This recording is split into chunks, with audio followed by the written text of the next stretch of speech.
So in the gospel lesson today, Jesus heals a blind man.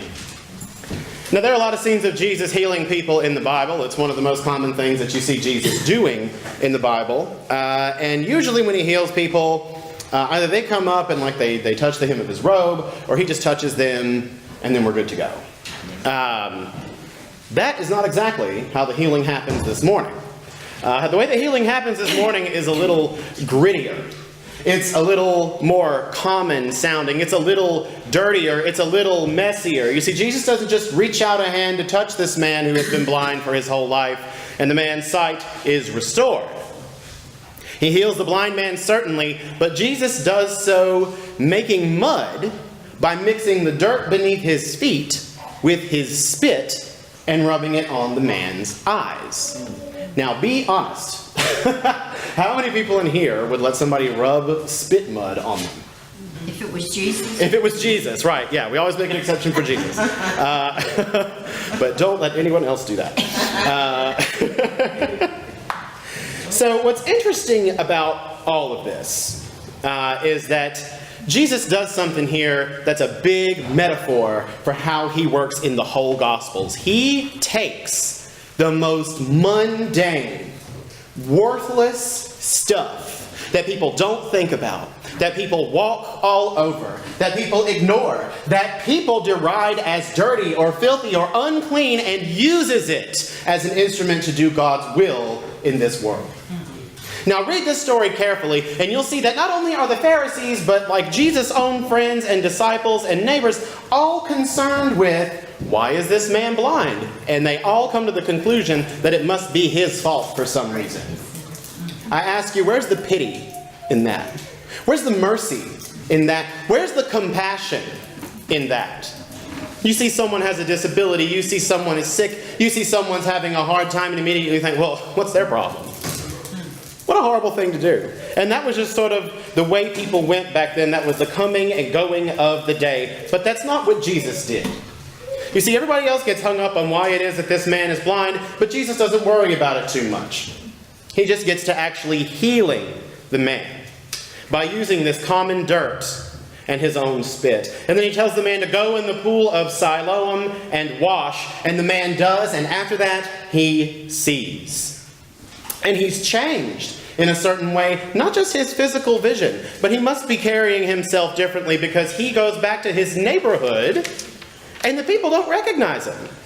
They're like, wait a minute, is that the guy that usually goes around begging for money? You know, that guy we try to not look at while we're walking by? Is he the one that's always standing out by the side of the road while I'm just trying to get where I'm going, asking me for something that I don't really want to give him? And they're like, well, that can't be him because he's not blind, and he's carrying himself differently.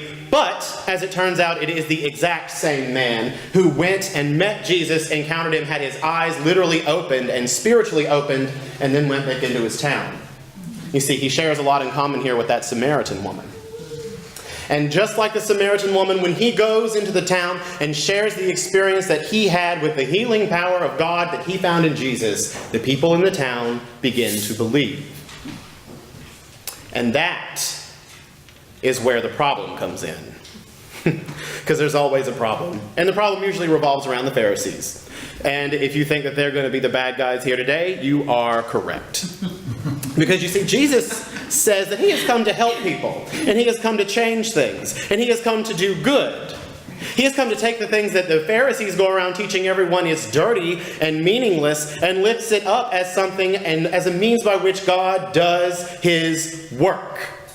But the Pharisees don't believe that this is how God acts. So you see what happens. The man goes, and the Pharisees find out about what happened. They start inquiring. And then what's one of the first things they want to know? Well, you're blind because you're so sinful that God just took your sight. Right? And then they can't really figure that out. And they're like, well, the man must not have been blind to begin with, right? This is just a big trick. And so they don't believe his story. They don't believe that he was healed. But after the man's parents come in and testify, they got no other choice but to believe it because the evidence seems to be mounting. And they ask him, well, okay, so who is it that gave you your sight and restored it? And the man says that it was Jesus. And immediately the Pharisees think, well, we don't really like Jesus. We put people out of the synagogues who claim that Jesus is their Savior, who claim to love him, because Jesus cannot be of God, because Jesus thinks we're wrong. Right?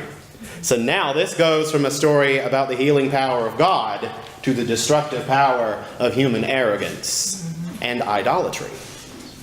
And so the trial continues on, and the Pharisees do their question asking and their witness prodding.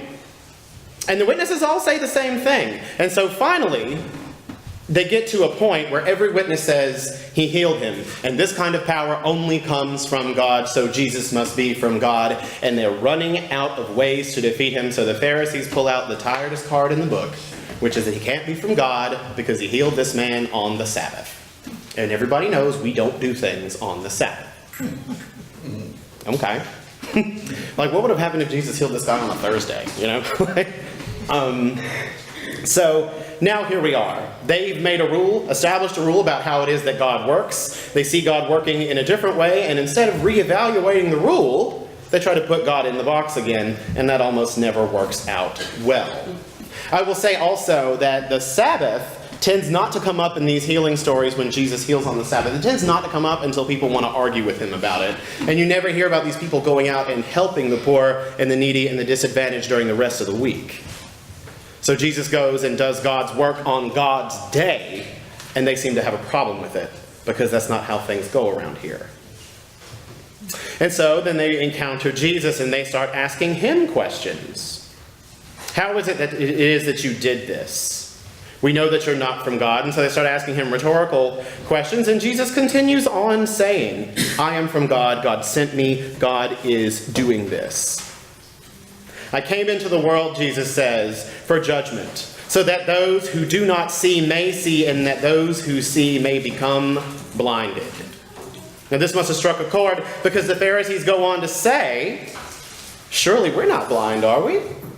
See, it's our job to go around and tell people how it is that they are wrong. It's our job to go around and tell people how it is that they are offending God. It's our job to go around and say how it is that the good works that people are doing in the community are not really good works. It's our job to go around and lie. It's our job to go around and lie and do anything that we can to keep the system up that's keeping us up. Now, how often today do you see that? Not necessarily from religious leaders, but you might. And from politicians who go around and say, yeah, that thing I said, I didn't actually say that. Yeah. And like, what about all these other times when you said it? You know, that good thing that's working for you, that's not actually a good thing, and it's not actually working for you. Well, what about all those times when it did work for me? And what about all the other people that it's helping? You see, they want to trick you into just not believing the things that you see with your own eyes. The actual evidence of God and goodness in front of you that you encounter in daily life, they want to take that away. Just like the Pharisees did. Don't let them. Don't let them. Because we see how it is that the man who got his sight restored reacted to this. He didn't let them take that away. Even though they put him out of the church. They put him out of the synagogue. He said, I don't care. Because God is with me. And how do I know that? Because I met God on the side of the road. And God healed me. And you're not with that. So the Pharisees say, we're not the blind ones, are we? We're the ones who see, and we're the ones who show others the way. And Jesus finally addresses their arrogance in a way that they might not have even caught on to. He says, if you were blind, you would not have sin. But now that you say we see, your sin remains. Do you get what he's saying? If you were a little more humble, if you were a little less arrogant, if you're a little more open to how it is that God is working in this world and the things that God is doing for others, if you could just take a moment and be excited that a blind person can see again rather than picking it apart and finding 1,000 problems with it, then you would actually see. But you can't see because you're too busy looking around for the wrong thing. When he says, you say we see and your sin remains, he's saying that you persist in your arrogance, in spite of all the evidence that has just been presented before you. And then he just kind of leaves it at that, because, I mean, what else are you going to say? You know? But that's not the end of the story. Because while all of this is going on, and while Jesus has gotten caught up with the officials arguing about whether or not he did something that he obviously did, Do you know what else is happening? That man and his family who were put out of the synagogue, he can see. His life has been changed forever. He'll know about the people who have been kind to him before, and he'll finally see the people that have been walking right past him his whole life. God came into this man's life, and in spite of what anybody else wanted him to think, this man knew that God came to him, someone about as low down in that society as the dirt itself, and used what is dirty and common to heal him. Because that is how God works. Jesus does this with dirt, and Jesus does this with people.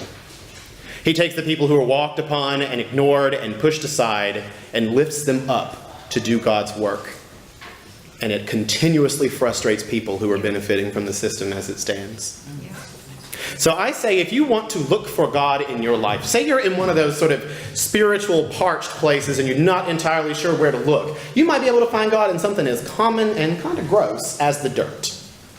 You can find God in places where ordinary people who are put down, people who are on the sidelines, are being held up and loved and walked with through the difficulties that they encounter in this life. If you want to find God in this world, you look at the lowly and the common, the blind and the sick, the people who have no reputation at all, and you may just find the glory of God there. And I have to just end it by saying, if you want to find God in your life, you might have to just look under your feet at the dirt, because you may have been walking over him the whole time. Amen. Amen. Amen.